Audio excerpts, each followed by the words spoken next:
मेरे प्यारे बच्चे, आज का संदेश बहुत खास है। इसे ध्यान से सुनना मेरे बच्चे।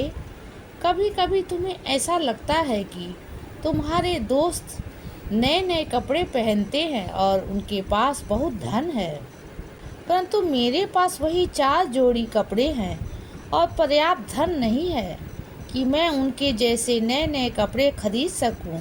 तो बच्चे, मेरी एक बात समझ लो कि हर इंसान के जीवन का एक अलग सफ़र होता है। अपने जिन दोस्तों को तुम नए नए कपड़े पहने देखते हो ना, वो सुंदर दिखते जरूर हैं, लेकिन उनके निजी जीवन में बहुत दर्द छुपा होता है बच्चे। और वो जो तुम्हें मन की शांति मिलती है ना, मेरे आशीर्वाद से, वो उनके पास नहीं है। इसीलिए बच्चे, अब तुम ही तय करो कि क्या विशेष है, नए कपड़े या मन की शांति। लेकिन बच्चे, तुम चिंता मत करो, क्योंकि तुम्हारा वो वक्त भी जल्द ही आएगा जब तुम भी ऐसे नए कपड़े खरीद सकोगे। तब तक तुम अपने जीवन के सफ़र को खूब जी भर के जियो, हर पल आनंद उठाओ मेरे बच्चे। कुछ बेहतरीन पाने के लिए जीवन के ऐसे मोड़ को पार करना पड़ता है जहाँ से तुम बहुत कुछ सीखोगे। खुद को हमेशा मजबूत बनाए रखना मेरे बच्चे। जैसा जीवन तुम अभी जी रहे हो ना, वैसे ही जीवन जीने का तो बहुत लोगों का सपना होता है। इसीलिए बच्चे, खुद को दूसरों के साथ कभी मत तोलो। तुम अकेले नहीं हो बच्चे, मैं तुम्हारे साथ हूँ। और वो सब जो तुम चाह रहे हो बहुत लंबे समय से, तो अब वो तुम्हारे जीवन में आ रहा है। और जो तुम्हें नई जिम्मेदारियाँ मिल रही हैं ना, तो उन्हें बिना डरे स्वीकार करो।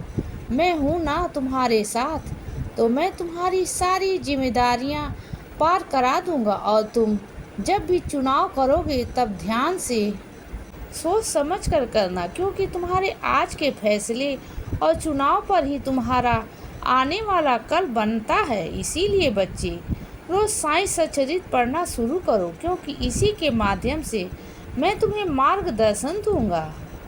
और यदि तुम मेरे दिखाए मार्ग पर चलोगे ना, तो निश्चित ही तुम्हारे जीवन में बड़ी प्रगति होगी मेरे बच्चे। मैं कभी भी तुम सब में भेदभाव नहीं करता हूँ। मेरे लिए मेरे सारे बच्चे एक समान हैं। और मेरे कुछ बच्चे आजकल उदी का जल नहीं पी रहे हैं और नाम स्मरण भी नहीं कर रहे हैं। तो बच्चे, मैं ये चाहता हूँ कि तुम फिर से नाम जप करना शुरू करो। मुझे केवल तुम्हारी भक्ति भाव, श्रद्धा, सबरी चाहिए। क्योंकि यदि तुम्हारा मुझ पर अटूट विश्वास होगा ना, तभी तुम हमेशा मेरे करीब रहोगे बच्चे। और मैं तुम्हारी सारी मुश्किलों से बचाऊंगा मेरे बच्चे। अपने आप को और अपनी किस्मत को दोष देना बंद करो। हमेशा अच्छा सोचो तो सब अच्छा ही होगा, क्योंकि सकारात्मक सोच से तुम्हारे अंदर एक नई ऊर्जा पैदा होगी, जो तुम्हारे जीवन में तुम्हारा आत्मविश्वास बढ़ाएगी और तुम्हारे जीवन में बड़ी प्रगति लाएगी। क्योंकि सकारात्मक सोच का तुम्हारे जीवन में बहुत प्रभाव पड़ता है। इसीलिए सदा खुश रहो और हमेशा मुस्कुराते रहो। मेरा आशीर्वाद हमेशा तुम्हारे साथ है बच्चे। अब सुबह हो गई है मेरे बच्चे। सुप्रभात।